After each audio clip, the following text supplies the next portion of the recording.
Sirens were going off everywhere, and smoke was beginning to fill the station.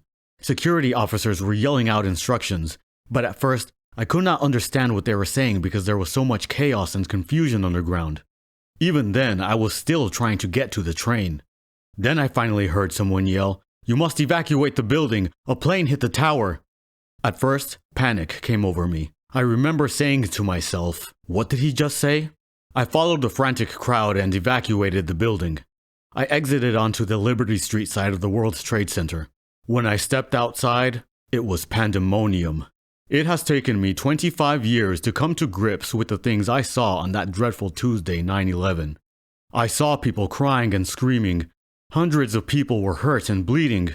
There was total chaos in Liberty Square. It was a marketplace outside the WTC. This square was where vendors sold food, clothing, and jewelry. But that day, it was not a buyer market. It was chaotic and filled with people in pandemonium. As I looked up, I saw people jumping to their deaths. Bodies were on the ground. Papers, shoes, clothes, strollers, and all kinds of debris scattered throughout the area of the WTC. Panic put me into a state of shock. I spent the rest of the morning in a daze. I was no longer in control of myself. It was as if I were in a trance and guided by another force beyond my control. I just walked away. I still thought I needed to get to work. I could not believe what I was witnessing. Even in the middle of the chaos, I stayed focused on getting to work. As a supervisor, I felt responsible and kept thinking I needed to get there.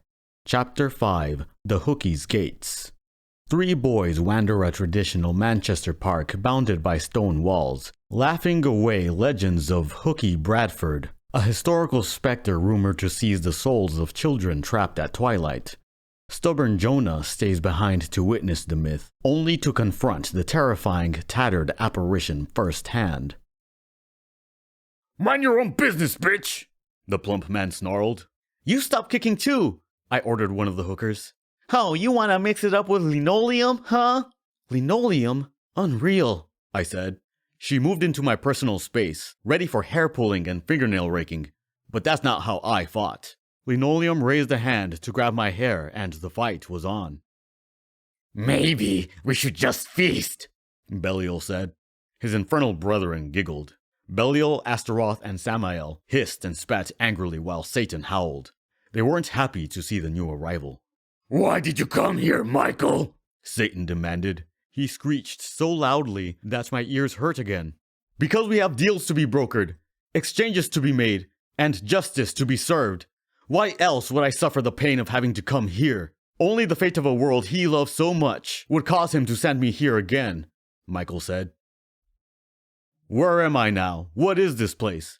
Not knowing how I came to be in such a scary, evil, tormented space. What tragedy has befallen me? The air smells of sulfur. This inferno is hot. A wicked tea party is taking place on this very spot.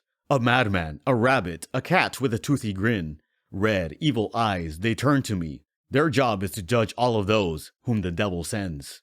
I scream, I cry, then turn to run away. It does no good. I cannot move. Here is where I'll stay." "Who are you, evil creatures? What is this ghastly place?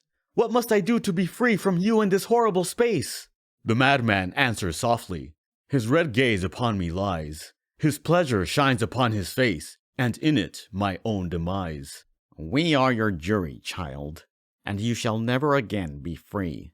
For once you enter through our gates, your soul belongs to me. And as for where we are, it's really quite easy to tell. Open your eyes, young Alice, wake up. You're in Wonder Hell." Ever drifting down the stream, lingering in golden gleam, life, what is it but a dream? Look, I didn't want to write a self-help book. I wanted a job, a paycheck, a reason to stop Googling how to fix drywall at midnight. But 6 months into unemployment, my brain was a war zone. Tabs open, notifications screaming, every rejection email like a punch to the gut. I'd kick walls, ghost friends, doom scroll until my eyes burned. And the worst part? I blamed myself, like I was defective. Then I started thinking like a computer. Not because I'm smart, because I'm lazy. And computers, they don't feel, they just run. I closed tabs. I wrote if-then rules. I treated anxiety like a low battery alert and anger like a firewall. No therapy, no crystals, just code. And slowly, stupidly, the crashes stopped.